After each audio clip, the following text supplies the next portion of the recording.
Well, as you can see, we've got some fresh mulberries that are coming on.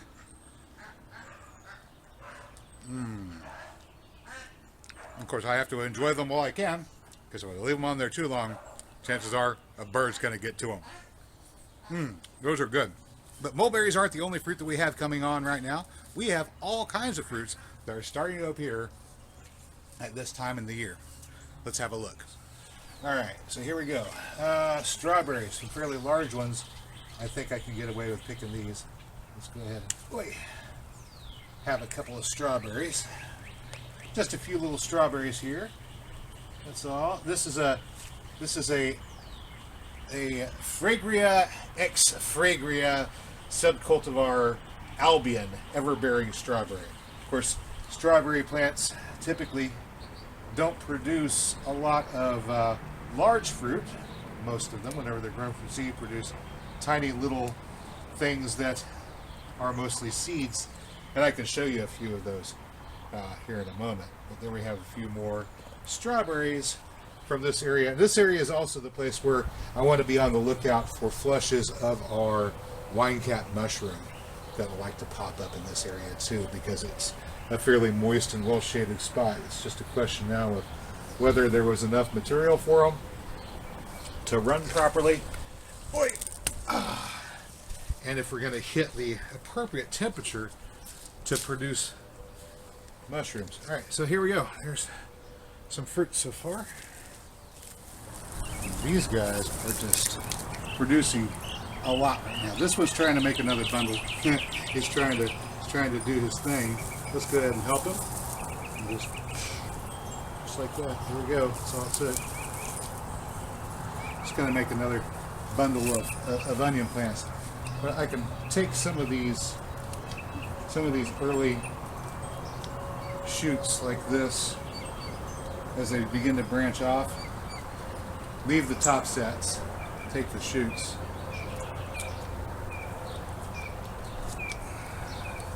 There we go. I have a few onions to my salad. Okay, so we've got some mulberries, got some strawberries, we've got some onions, we've got a Sergeant Kitty hiding amongst the dock. Okay. Hello, Sergeant Kitty. How doing are you? Are you doing okay there, Sergeant Kitty? Oh, you have food in your foot. I got it. Now, I got it. Alright, I hate to break this news to you, sir, but I'm getting ready to do some work in exactly the place where you are laying.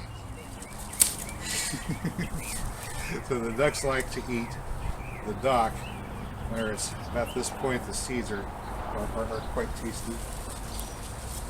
It's not their favorite thing to eat by any stretch of the imagination, but it's something that they will accept as feed and fodder this time of year.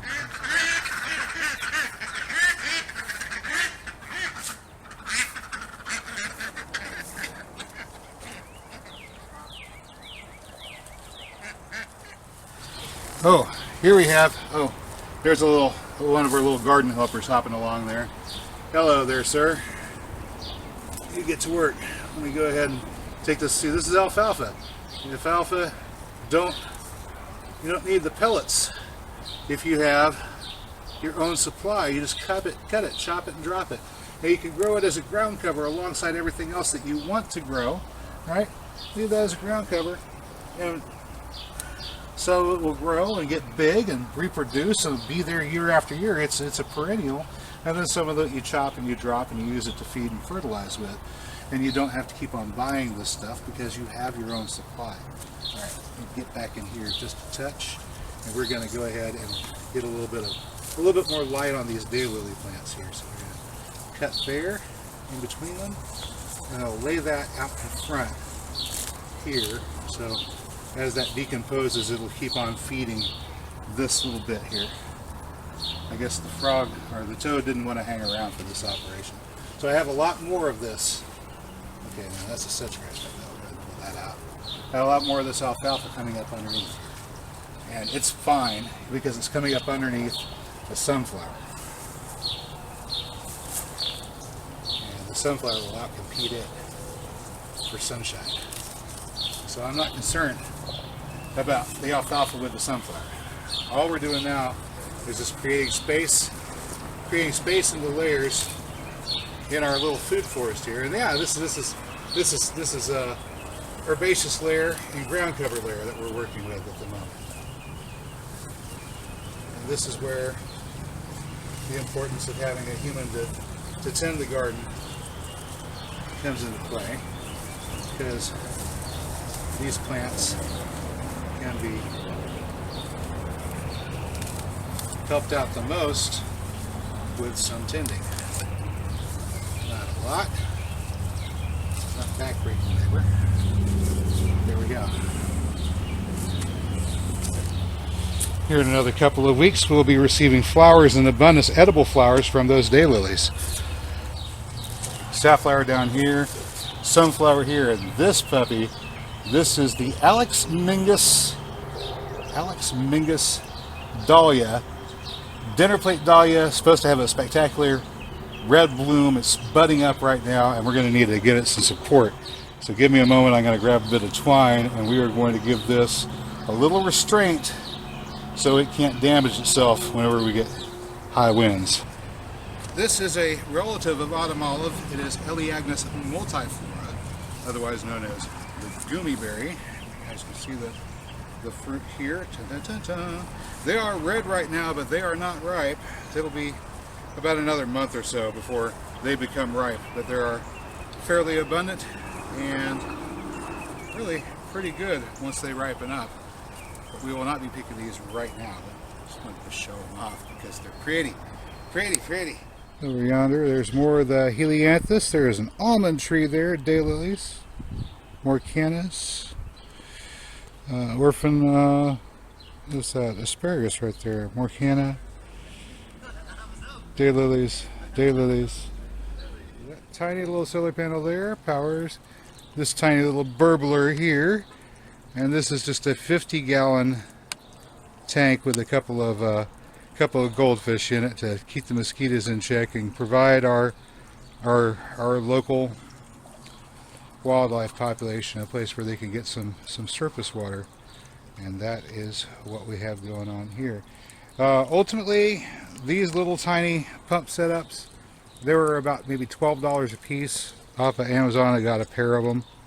Maybe I would want something with a bit more gusto, but it is fine for a tiny little pond like this one.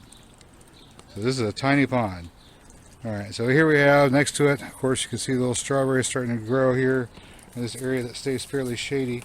And so these are a bunch of little strawberry plants growing here, and as you can see, they're making little berries. These berries that they make, this is the result of what happens whenever you have seeds on a strawberry, and the strawberry falls off of the parent plant, right? Falls off, and it happens to germinate and grows into a strawberry plant. These are the berries that it produces, and they're almost all seeds on the outside. Have a good look at that. Almost all seeds on the outside. So they are edible, so I can eat them. They're juicy. I mean, not particularly sweet. I mean, very vaguely taste like a strawberry, but really, they're full of seeds. They're not that good. I mean, we want good strawberry plants. Most of the time when you plant the seeds, you're not going to get a good strawberry plant. If you want to be guaranteed to get a good strawberry plant, propagate your strawberries from the runners and divide those up that way. And that way you'll always have that same variety of strawberry. Now, like I said, occasionally you can get lucky and a wildly germinated strawberry seed will produce Frigria ex Frigria, some subcultivar, a variety that will produce good fruit. And if you do happen to get one of those, yay, you've got a brand new variety, because it's going to be genetically different from all the other ones that are out there being cloned over and over and over again. But most of the time, you get this.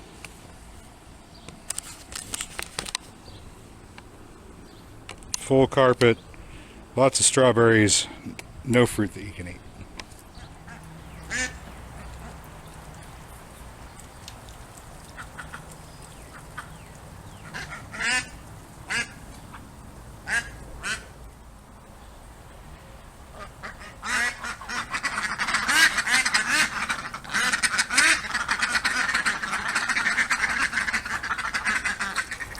So in addition to the other more useful plants that we're growing around here, of course the dahlias are producing edible tubers for us, and pretty flowers. The flowers likewise are edible.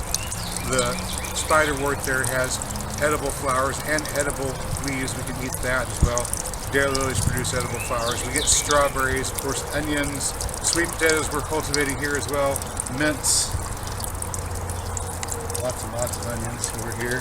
And of course the biomass producers like the pokeweed here, which I can take and snap off at about this point. So I'll trade off these as forage for the ducks, and they will turn those into these. Now, I just grabbed a couple of the eggs that were in there. You can have a look at these. As you can see, they are quite sizable, and this is just 2 of them. We have 8 ducks, and there were 12 eggs in there this morning. If you're doing the math, yes, that means that each duck is laying more than 1 per day.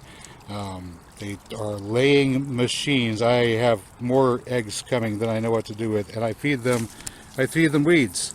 I feed them these. I do give them a little bit of regular duck feed, but right now they leave most of that and they eat this stuff. They love this stuff. You like this stuff, right?